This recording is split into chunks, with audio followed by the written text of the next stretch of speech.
License to kill, officer. Nobody saw anything.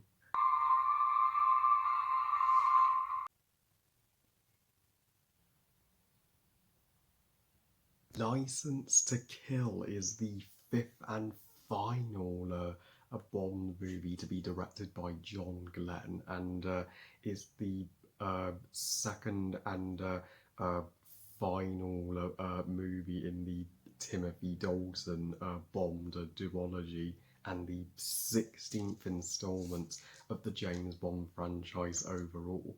So, License to Kill tells the story taking place after the events of The Living Daylights, where Bond's older friend and colleague and CIA agent Felix Leiter is gravely injured by this despicable and bloodthirsty drug lord, France Sanchez, and when MI6 refuses to back Bond up, Bond decides to take matters into his own hands and goes on a revenge quest for Felix, and this is considered by the entire James Bond fan community to be the darkest James Bond movie ever made. Period.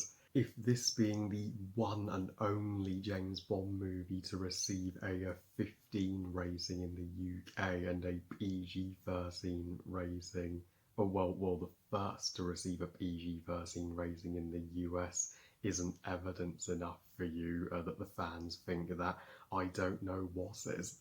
And even though I won't go that far, for me, Spectre is the darkest of the 24 Bonds that we currently have. But License to Kill at the time was certainly the most violent, and it still is among the most brutal installments of the series.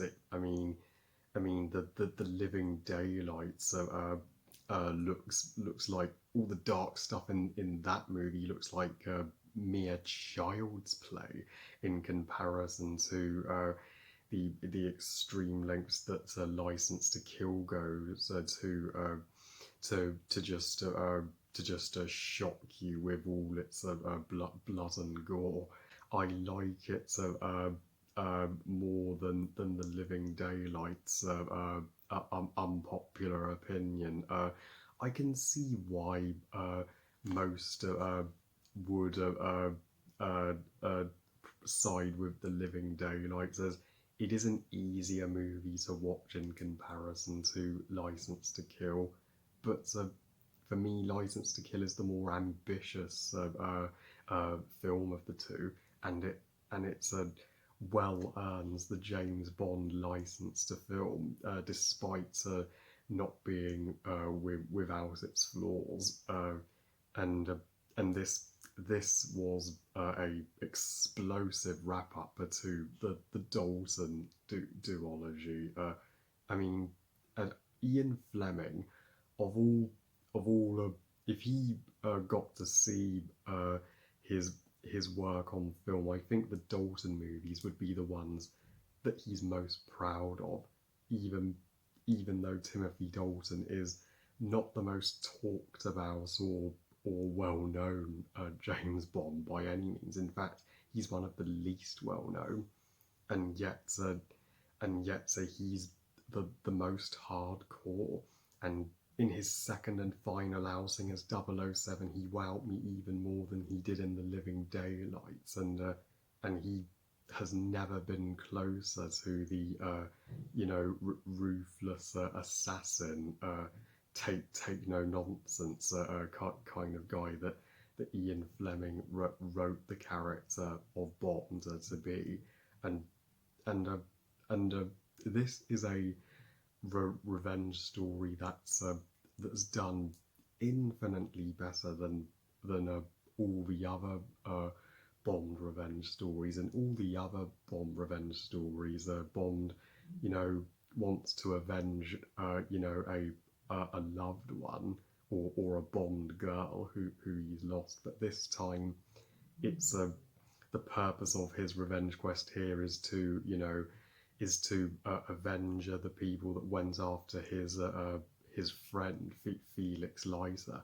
And I mean, it is awesome that we get to see Bond's friendship with Felix explored further than ever before here. And while the Felix Leiter from the Daniel Craig movies is still my personal favourite, this Felix Leiter would be the second best. And I mean on his wedding day, I mean his his world turns upside down when he's injured, and everything everything he ever loved is gone, and Bond really feels for him, and he's outraged that MI6 are doing nothing to help him. He's like, if nobody's going to do anything about this, I'm going to need to do it myself. And I can't wait to see Felix Leiter return in No Time to Die. I forgot to mention this in my Living Daylights review, but the moneypenny in both the Dalton movies, Caroline Bliss, she is still wonderfully charming. She's charming enough, but sadly, of all the moneypennies, she would be the weakest. You have one great Bond girl and one so-and-so Bond girl. Pam is the superior, the far superior of the two Bond girls. Being an ex-pilot, she knows her stuff, and she's the one that shoots the henchman Darrett to help Bond, overpower him in a traumatizingly gory fight scene. And Loop, the girlfriend of the antagonist, she is still a solid character, being the love interest of the villain, who then turns her attention to Bond. But she kind of feels like a rehash of the previous Bond girl, Cara from Living Daylights. They could have written her character differently into the story, and the villains this time I think are near perfect. From Benicio del Toro, this was long before he played the code breaker in Last Jedi as the henchman Dorito. He looks less physically imposing than other Bond henchmen. But he's still all the more savage. He's the ultimate to never judge a Bond henchman by his cover henchman, and his death is the most violent henchman death I have ever seen in a James Bond movie, when Pam shoots him and then Bond pushes him into the sauce, and he gets cut up in the meat grinder. I mean that's why critics and Bond fans savaged this movie at the time, and barely gave it any cash at the box office due to its extremely darker tone. Batman Returns suffered from similar criticism, but now we are more welcoming of a darker, more risky blockbusters nowadays. Had this movie been released today, it would have been highly acclaimed. And the villain, Francis Sanchez, this he is he is literally evil incarnate in the Bond franchise. I mean, I can't think of a Bond villain that's more of a nasty piece of work than him.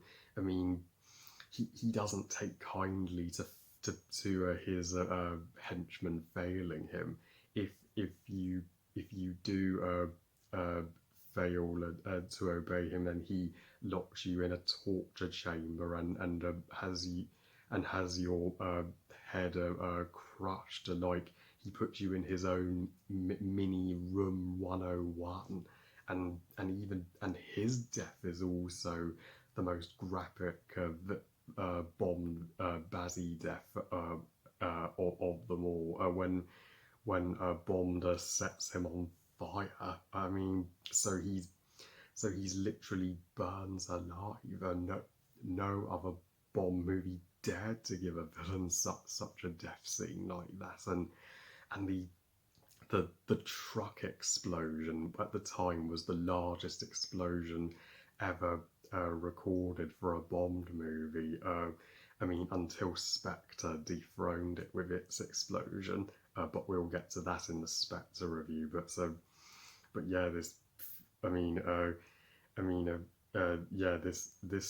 movie does have action scenes that you would expect to find in a horror movie, and I freaking love that about it. And the theme song and title sequence by Gladys Knight, it may not be one of my favourite Bond themes, and not even close, but it's certainly more my cup of tea than the bland one from Living Daylight. So this one has a more rock feel to it. It has a little more oomph and pizzazz, and the title sequence with Bond dancing with different coloured women with a gun. Overall, it's a far better edited title sequence than that in its predecessor. Though though on the negative side, this movie does end kind of weak. Like after France's defeat and Pam rescues Bond, Felix just calls up Bond to say, "Hey Bond, thank you for everything, and I'm all fine now." So I do wish the final scenes were just as ambitious as the rest of the movie, but on the whole, sure, most receive License to Kill as the worst of the Timothy Dalton era, but I strongly disagree. I'm on the opposite side. For me, this is the best. I have lots of love for License to Kill. It's one of the most highly underrated Bond flicks for me, and sadly this was Dalton's final on-screen appearance as 007, as he agreed to do a third movie on the condition that it would be his final movie, but the studio had other ideas and planned him to do even more than that. So Bond was like, so Dalton was like, screw it, and he quit after License to Kill. But thank you so much, Timothy Dalton. You were a badass and original James Bond. I give License to Kill 4 stars out of 5. Great movie. Another Bond actor has come and gone. 4 Bond eras reviewed. It's a shame that after the Dalton era, a horrible curse would bestow the franchise for 7 years. No.